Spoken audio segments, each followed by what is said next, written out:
Bonjour, mon nom est Donald Moses de Dosec Technologies. Aujourd'hui, j'avais le goût de vous présenter mon quatrième podcast qui est 4 en 1. Pourquoi 4 en 1? Pourquoi qu'on appelle ça 4 en 1, ce podcast-là? C'est parce que dans un ordinateur, normalement, on a une unité mémoire.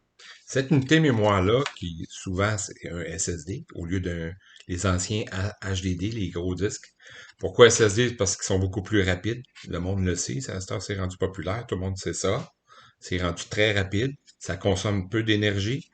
Il y a beaucoup de personnes qui vont aller augmenter leur vitesse d'ordinateur juste en changeant le SSD parce que SSD, c'est pour Solid State Drive, puis ces mémoires-là sont beaucoup plus rapides que les anciennes. Fait que dans l'ordinateur, il y en a seulement qu'un comme ça.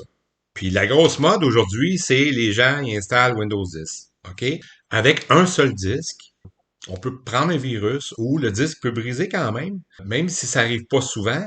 Si on a mis beaucoup de temps d'installation de logiciel puis de configuration à l'intérieur de cette unité mémoire-là, on a investi beaucoup de temps. Ça serait peut-être intéressant de commencer à penser à installer d'autres SSD dans l'ordinateur.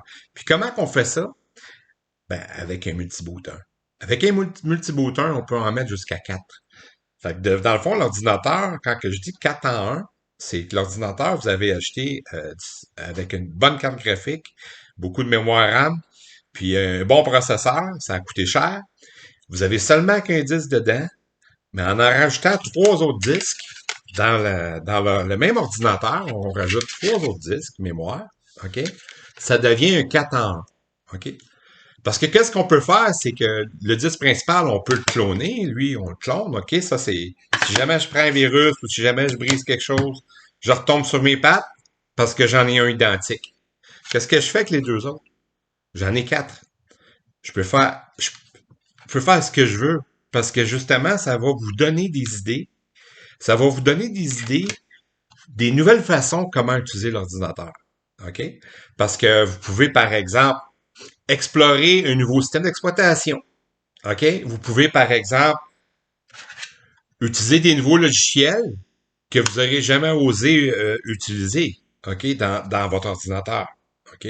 Vous pouvez même dédier un des SSD à un membre de la famille. Que vous dites, mettons, à l'enfant, ben toi, c'est seulement celui-là, OK? Tu es responsable de ton unité mémoire. OK? Parce qu'avant, il y avait plusieurs usagers dans l'ordinateur avec un seul SSD.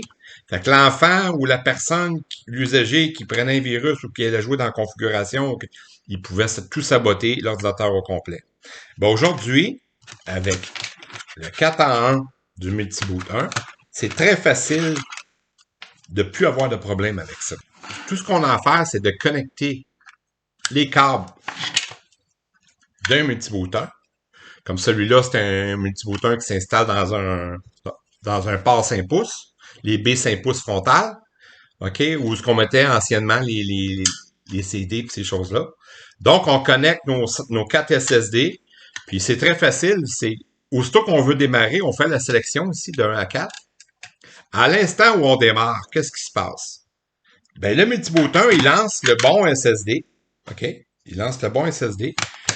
Les 3 autres SSD, ici, les connecteurs, là, ils tombent en dormance. Parce qu'il n'y a pas d'énergie. OK? Il n'y a aucune communication qui se fait entre ces unités de mémoire-là et l'ordinateur. Parce que, justement, le Multiboot 1, ils viennent de donner le contrôle au SSD que vous avez choisi initialement. À l'instant que l'usager a mis le doigt sur démarrer, le travail électroniquement était fait. OK? Donc, il n'y a plus d'user, on sauve de l'énergie, puis en plus, c'est qu'ils ne peuvent pas aller prendre un virus. Ces disques-là, ils sont vraiment blindés. OK? Puis, c'est sûr que le SSD que vous avez lancé, lui, il peut prendre un virus, il peut briser. Vous pouvez briser une configuration dans un logiciel. Vous pouvez vous tromper, puis ça fonctionne vraiment plus comme avant, parce que vous avez fait des changements, puis c'était pas correct. Fait que dans le fond, vous pouvez retomber sur vos pattes si vous relancez le multiboot, puis vous choisissez le SSD où ce que vous avez un clone dans l'ordinateur. Donc, sans ouvrir l'ordinateur, sans avoir besoin de dévisser et tout démonter, vous retombez sur vos pattes parce que vous êtes capable de continuer à travailler sans avoir à appeler de l'aide, sans avoir à sortir un outil. OK? Fait que c'est la beauté de ces unités-là, qui sont vraiment pas dispendieuses, surtout qu'aujourd'hui, les SSD, ils sont beaucoup plus rapides que les anciens disques, mémoire, comme les HDD. Ils sont plus rapides, consomment moins d'énergie, sont plus fiables, sont moins dispendieux. OK? Si vous allez sur Amazon, vous allez voir que c'est vraiment pas cher, ces disques-là. Au début, c'était très dispendieux. Ça a droppé d'un coup. Fait que ça vaut la peine de changer la façon d'utiliser votre ordinateur. OK? Ça vaut la peine d'investir puis rajouter justement jusqu'à 4 SSD dans un même ordinateur au lieu d'en utiliser qu'un seul. Fait que c'est la magie que vous offre le multibooter, d'aller utiliser ce nouveau produit-là. Ça va vous permettre d'essayer des nouveaux systèmes d'exploitation qui vont justement émerger dans le monde informatique. Vous allez pouvoir dormir sur vos deux oreilles quand vous avez des projets importants, puis vous avez des livrables ou vous êtes en business, puis vous voulez pas perdre vos logiciels qui vous ont coûté très cher. Donc, à peu de frais, en bas de 100 $, vous procurez un multibooter, puis vous venez de dormir sur vos deux oreilles.